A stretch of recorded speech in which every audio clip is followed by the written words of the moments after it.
નમસ્કાર મિત્રો હું છું પિનલગીરી ગોસ્વામી. પિનલ્સ કોર્નર યુટ્યુબ ચેનલમાં તમારું સ્વાગત છે. મિત્રો, આજની આ એક વિડીયો તમારો સ્વભાવ અને તમારું જીવન બદલી શકે છે. જી હા દોસ્તો, વાત છે એક નાનકડા ગામની જે ડુંગરીય વિસ્તારોમાં આવેલું હોય છે. ગામ નાનકડું હોય છે, તેની અંદર 10 થી 15 કિલોમીટરના એરિયામાં ફક્ત એક જ દવાખાનું હોય છે અને તે પણ પ્રાઇવેટ દવાખાનું હોય છે. કોઈ એક દિવસ એક બાળકનો એક્સિડન્ટ થાય છે અને તેને તે દવાખાને લઈ જવામાં આવે છે. બાળકને ઓપરેશન કરવાની જરૂરિયાત પણ સર્જાય છે. દવાખાનામાં ડૉક્ટર હાજર હોતા નથી, પરંતુ જે નર્સિંગ સ્ટાફ હોય છે તેમણે તે કેસ લઈ લે છે અને ઓપરેશનની સંપૂર્ણ તૈયારીઓ પણ લાગી જાય છે. 10-15 મિનિટ બાદ એ દવાખાનામાં ડૉક્ટર હાજર થાય છે. ત્યારે બાળકના માતા પિતા અને અન્ય સગા સંબંધીઓ ડૉક્ટર સાથે ઝઘડો કરવા લાગે છે કે ડૉક્ટર સાહેબ, તમારો આ દવાખાનાનો આવવાનો ટાઈમ છે, દવાખાનું શરૂ થાય અને 1 કલાક પછી તમે હાજર નથી હોતા, એમ કરીને મેણા ટોણા મારે છે. પરંતુ ડૉક્ટર એટલા ઝડપથી અને દોડતા આવે છે અને સીધા તેમની વાતો સાંભળી ન સાંભળી ઓપરેશન થિયેટરમાં ચાલ્યા જાય છે.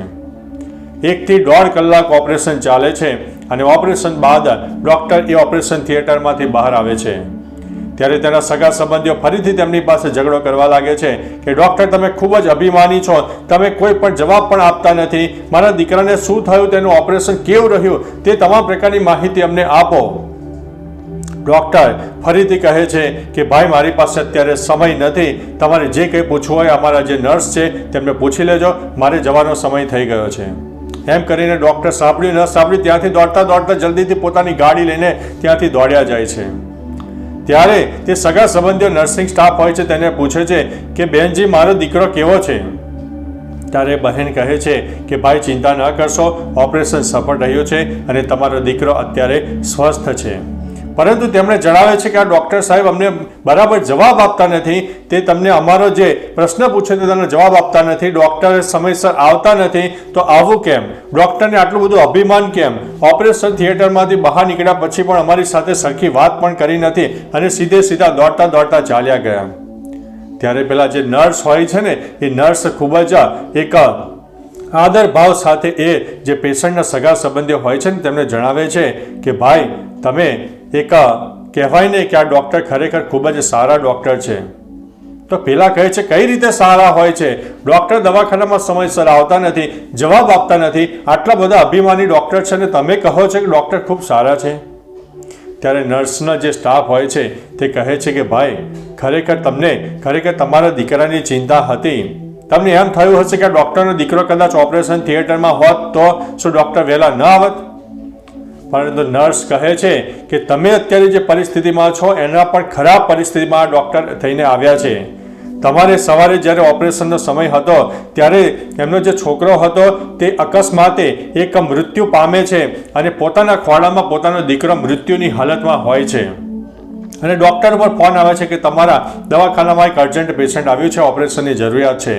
દીકરાની જે લાશ હોય છે, જે મૃત્યુ શૈયા ઉપર પડેલો હોય છે, તે દીકરાની લાશ તેવીને તેવી મૂકી દે છે અને ત્યાંથી તે ભાગતા તમારા દીકરાના ઓપરેશન માટે તે દવાખાને આવી જાય છે.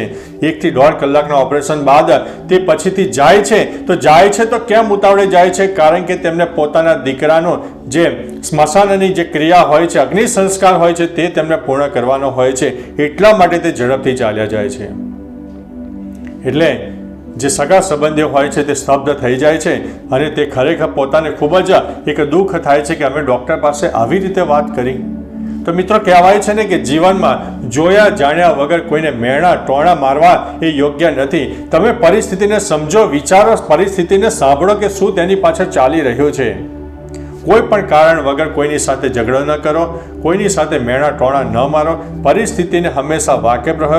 હાલની પરિસ્થિતિ શું છે તેને સમયસર અને અનુકૂળ રહો, તેને સાંભળો.